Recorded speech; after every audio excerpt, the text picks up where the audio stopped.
Hi, good morning, good afternoon, everybody. This is Brian Bassmer here at Caldwell Banker in Pittsburgh, here with the Zip team. And the reason that I'm doing this recording right now is because during our RISE event earlier today, we had a lot of technical issues in the first 10 minutes. Only 5, but about 5 of the first 10 minutes we had some issues.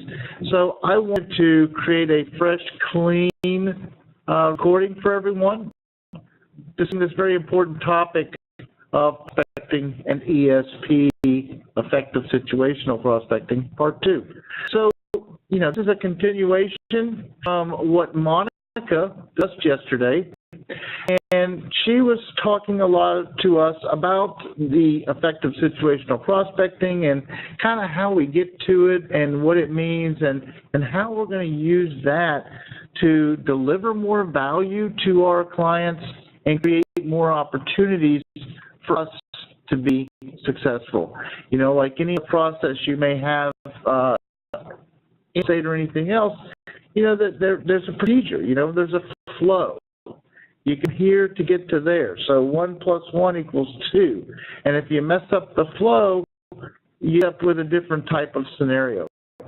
So let's get started on the discussion. And we're going to start by just a recap of what I did get into yesterday. Not extrasensory perception, although I do like that idea, but effective situational prospecting. In an area like where I was in Pittsburgh, we called it proactive prospecting. We're proactively reaching out to people based specifically on what they're doing or sometimes what they're not doing. In this case here, effective situational prospecting, that term that Monica talked to us about yesterday, it's a term. It really does cover it because you want to not prospect to people based on the situation they're in, but be effective if you want to be successful. And so that's why we have ESP. We're also going to talk, or she talked yesterday about, internet and content marketing, and she dug into something called the reticular activating system. And that's definitely something that I'm going to want to talk a little bit more about today as well, because, your eyes are amazing things, and they take in so much information. Imagine all the different bits of data from you walking through your life during one day, how much comes into your eyes, and a reticular activating system that red flags things at times and says, hey, pay attention. If you see this, let me know. So we talked a little bit about that. We'll touch on it a smidge more today, too. Then taking and using that knowledge of reticular activating system and applying it to our ESP, effective situational prospecting, so we can drive the conversation. One of the key things is you've got to get them to open your email. Well, you have to open the email, use ESP to provide the value to the individual. So it's a great all-around tool. She also got into some execution and some abilities to add some value. And today we're going to continue on with the topic, getting more into saved and viewed home emails. That we're actually going to do some demo of how you can add links to your emails so you can reach out to people, engage that reticular activating system, because they've already got that house picture in their mind or that street address in their mind, and they see it pop up again, and bam, they're like, oh, I need to read this. This is not something I was interested in. We're going to talk about some issues with drip emails and how to stop drip emails. We'll get into ZAP scores, and we're also going to talk a little bit about our response times. So I'm going to kick this off right now, and one more time, remind you how the reticular activating system, that your mind is telling you, hey, Brian, focus on this. If you see this, we know, so me, the brain, can engage whatever it is you're looking at. So that's the thing. I'm interested in a house. My reticular activating system sees that house or a very similar looking house and tells my brain, hey, you better pay attention. That's how we're going to use it. and then ESP are situational prospecting to actually value based on what the individual is doing and effectively prospect to them and the situation. So with that, we're going to get right into the demo aspect of this, and I'm going to bring up the ZAP3 platform. And one of the things that I'm going to do is go in here and find that contact who is on the platform and maybe searching for homes or saving homes or whatever the case may be. I come over here and run one of my filter searches. Every day I log in, I hit contacts, and I straight for the filters. And there's usually two things I'm really interested in. Save a home yesterday, and again yesterday. I could even extend it out to a week or more or whatever. But I can come down and start looking and seeing all the different people who've been yesterday, you know, and maybe my search is more about, you know, who saved the house over the last 7 days. Whatever the case is, whatever you're looking for, use those filtered searches and hunt. Then effectively, situationally prospect to those individuals, or that we engage their reticular activating system with our correspondence to them. So here we go. This same guy, I'm going to come up. He saved the house, and so I want to go take a look. So the first thing I do when I come here, maybe I'm going to go look for his history or whatever else has been going on with him.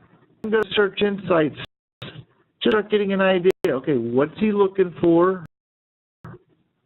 Looking for it, and what he's recently looked at.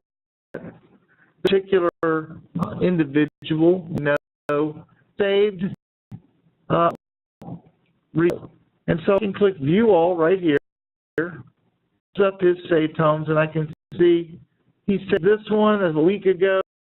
He saved this one 16 days ago. This one 21 days ago. Maybe I have some additional information about one of them. I could go on them and take a look at them on the website just to make sure, is it still available? Whatever reason for my reaching out to him, I want to engage that particular activating system, providing him with a picture and an address to hopefully cue that part of his eyes, so that when he's seeing those emails and he's just swiping, it gets his attention and he actually takes the time to read that one. The way I can do this is right here at the end where it says C&D, condo. I put the cursor right there at the very end, and I'm going to left click and hold, and I'm going to straight across. After two, it's all blue. See right now, the address is blue and the picture is blue. Now, somewhere in the blue section, I'm going to right click and copy. Or when it's all blue, I'm going to hit Control C, whichever one you want to use. But I copy, and I'm done with that. I write an email to Brian. And so I come in here and I open up my email. In the body, I usually give myself a little room at the top because that's where I'm going to type a message. But I come here and I can hit Control V, Victor, or I can right click and paste. And just put a picture and an address to try and engage that particular activating system. I can also take the address into my subject line, highlight like I've just done there, and do that. And up here and I say, recognize their name, so again, reticular activating system engaged. For 4914 Canyon Creek Trail is available to see. And of course I can't spell, but hey, that's the way spell is there for us. So, ASAP. I have time later this evening, or would Saturday be better for you? So I've asked him questions I've given him a house, a picture. I'm engaging his reticular system with his name, the address, the picture. I've used this down here. If I click on this link, by the way, it's a link that you can go to when you're writing your email. When he gets the email, he clicks it, it'll take him to the house. But what if I wanted this house to be a link? It's not doing anything when I click on it. All you do is click on this down here, the link, and it's going to change it.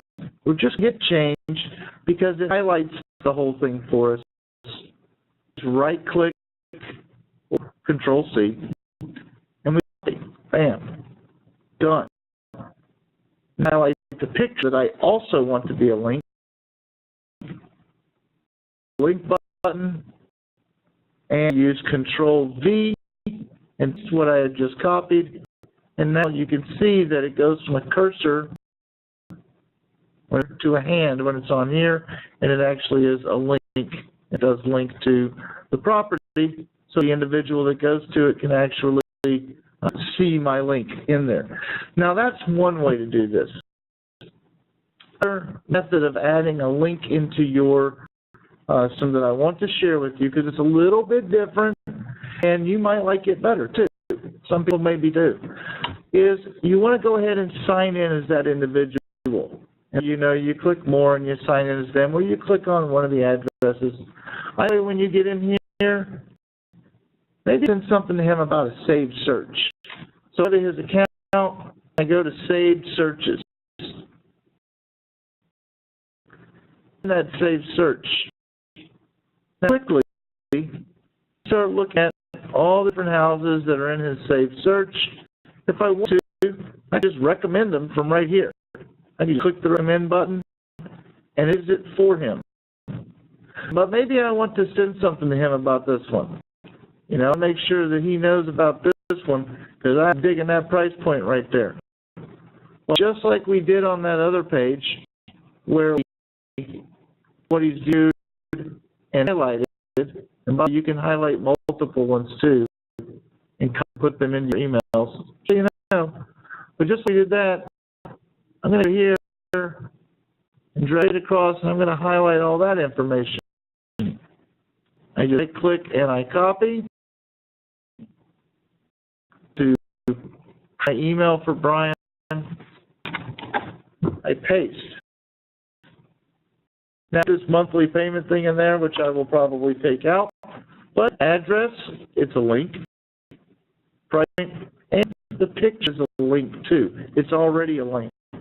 We take it from the banker.com or the ziprealty.com, either one, it will automatically be linked for you. So that could be one reason you do it, but it does take an extra step or two to get there and which direction you want to go.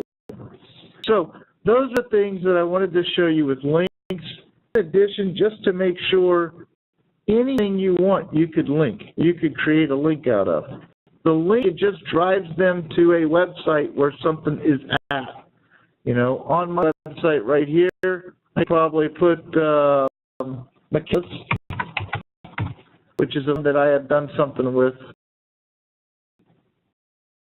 Down here at the bottom, some information about McKinley's here. And so if I clicked on it, it actually takes you to a blog I created on McKinley's. Well, all I have to do, if I want somebody to end up here, read what I wrote about McCandless, all I have to do is just click that up there, the address, write it, and get it. Now I can sit here and say, info about McCandless. Highlight that. I want the whole thing to be a link. Whatever words I want to be a link, I highlight them, click the button, paste them. Anybody comes here, end up on a page that I wrote about McCandless. You can do any website. You can use for all kinds of things. So hopefully you find that useful, something that you can add to your emails to add value for your leads, for your clients, and so on. Don't forget, You have the ability to attach documents now, whether you attach them here or you drag and drop them down here. It doesn't take huge documents, so don't them the real big ones, but if you've got a quick little PDF that you want to share with somebody, there's a nice little way to do that as well. Back to our presentation. And the topic that I was going to get into was that drip email conversation. Drip emails are really the system's way to keep reaching out to somebody for you. So if you have not sent somebody a search, they're most likely getting these drip emails, and they get them every 5 to 7 days. You could be, though, that someone who is looking for a very specific thing may have a very broad general search when on our website. Well, emails don't know that, and they actually will give him a very generic search, him or her.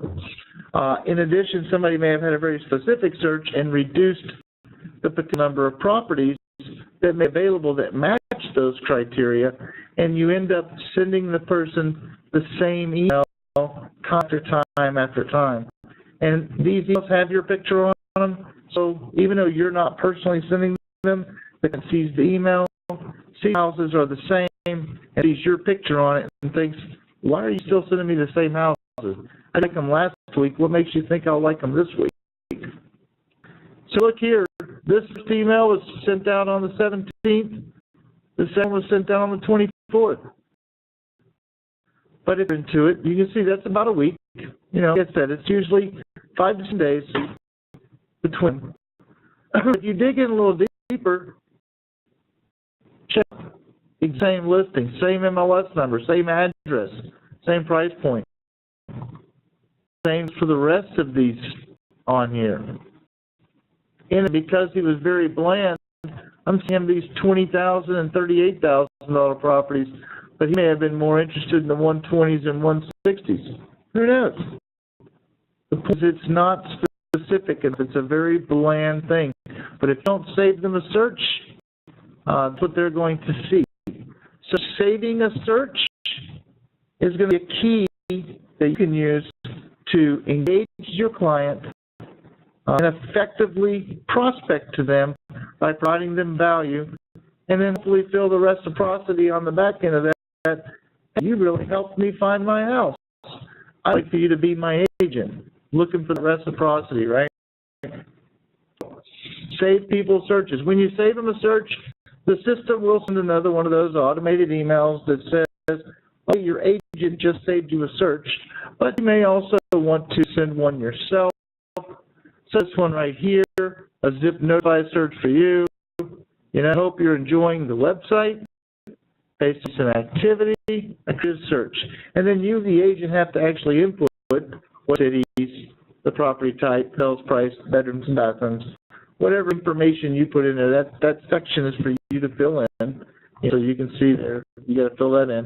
And at the bottom, it lets them know why you did this. One, you know they're not going to get drip emails. But two, new house comes on the market that matches their criteria, they will receive a listing, as opposed to that 10 property drip email that could be repeated time and time again, not receiving actual listing alerts. This just came on the market. Match search criteria. And I'll bet you it beats Zillow by about 12 to 24 hours. That's my guess. Now, that's what save searches. Alerts is the product of saving that search. The next thing we want to consider in our ESP and in our effective situational prospecting is that little number that we all know so well, that ZAP score. You know, you've got actual numbers like 99, 98, 0, whatever it may be, or you have very high, medium, low, whatever you may have, it's all there to try and help you determine, you know, which one's the closest alligator to your canoe. You know, you want to know which one of them is about to strike, because you don't want to get surprised because some other agent's going to end up get lead and move them as client. You want to be prepared. You want to be ahead of the game. You're proactive. You're proactively prospecting, and you know when these alligators are going to strike. And we use that ZAP score to help us with that. ZAP score helps understand what type of activity that they're doing. The more activity, the higher the score. Thus, they may be closer to acting on something. On the new platform, you got the cool wheel that pop up when you go look at them, when you click on the individual's name. And by the way, just in case anybody didn't know, when you go to send an email, there's 3 things here that you can choose from. Quick is giving you the ZAP score. Hey, look, you viewed your home page. You know, an email, whatever it may be. Insights, hey, this is where they're looking. And history, you know, if there's any recent history, here's things you sent out along the way, recent history emails to the individual to remind you. So just wanted to make sure that you know about those. But your ZAP score, right there, when you hover over any of the colors in that score, it says, oh yeah, over the last week he opened 2 emails, or he logged into the system, or he saved a house, whatever it may be that the individual is doing to drive their score up. Do that out in here. And it spreads it out in 1-week increments. So over the last week he did this, 2 weeks ago he did this, 3 weeks ago he did that, so on and so forth. If you hover over the score from the summary section, you get the little pop-up that lets you know what the individual did. So different ways you can look at your ZAP scores. The information is there for you, and that's going to help you determine their activity. Now, I will tell you that these ZAP scores are usually about a day late. And you might ask me, what do you mean by that, a day late? If I have somebody with a ZAP score of 0, and all of a sudden something in their life changed and they got back on the website, they started looking at houses and saving a bunch of houses, and then go and look at their ZAP score, it still shows 0, and it shows that they just logged in. Not show any of the activities that they've been doing yet. It just hasn't caught up yet. I usually find it to be about a day late. You may see something different in your own experience. Nonetheless, in as the individual, or if you're looking at how many homes they recently viewed, it is usually up to date with all that information. So just so you know about that. So next thing, of course, is the world that we live in. We've got we're using that reticular activating system to engage them. We're using our ESP to actively prospect to them. There's a little piece of the puzzle. That piece of the puzzle is the need for speed. And you've got to move quickly. If someone raises their hand, like I've said many times to my agents, we're in this remote control world. People think they push a button, something's going to happen. And if you don't respond, then they're going to move on. And so they push that button, they start this thing we call the quit window. And, you know, if they say, hey, I want to go see this house, I want more information about this, that starts this 5-minute window. You know, one night I was watching the Penguins in a hockey game. It was the Stanley Cup playoffs. It wasn't the final game or anything, but it was the Stanley Cup. I was excited. I wanted to watch this game. There was like 2 minutes left in the first period, and I get this text message about a lead. Now before zip, or before zip, but this was not a zip lead, but it was still a lead that came in through the internet, through an internet system. And I was like, you know, I'll give it a couple minutes. I just want to finish the period, and then I'll respond to this lead. Man, that was too much time. It was gone. This individual actually come to our website, pick 3 agents, and read all 3 of them the same way. The first one that responded, which was before he responded, was the person I ended up working with to buy his $400,000 home. He was the head coach of our emotional, but of our local soccer team. He had just been hired and was moving here, and so I missed out because I just wanted to wait a couple extra minutes. So don't do what I did. You know, you got to be on the spot. If you've ever dealt with Angie's List or Home Advisors, or made a call to them, you'll see that within the first couple of minutes, man, your phone's going to ring off the hook. I don't care if it's 8 o'clock at night, 9 o'clock at night. Your phone's going to start ringing. But then you're going to find that a couple days later, someone is going to call, and they're going to want to work for replace your driveway or your roof or whatever it was that you were looking for. And what are you talking about? I took care of that 2 days ago. I already talked to 15 people. You're late and $1 short, you know, so you move on. You can find an answer. Well, guess what? Just like Monica, I believe, said yesterday, people have their account on zipability.com and they request something, and if they don't get a response, expect they're going to get it. Their Zillow account and the Realtor.com account, and they're going to get someone to respond to them. Hopefully, it's them the professionalism that we here have, and shows them how fast we are to respond to our clients, their needs, and we provide the best service in town. So, who controls the whole total overall experience? Well, you control the whole experience. Have all of these various people go to your business funnel, and you're going to use all sorts of tools to nurture them through awareness, through interest, through desire, into action, and put them into business. AIDA, awareness, interest, desire, action. Once you get to that point, you can convert them.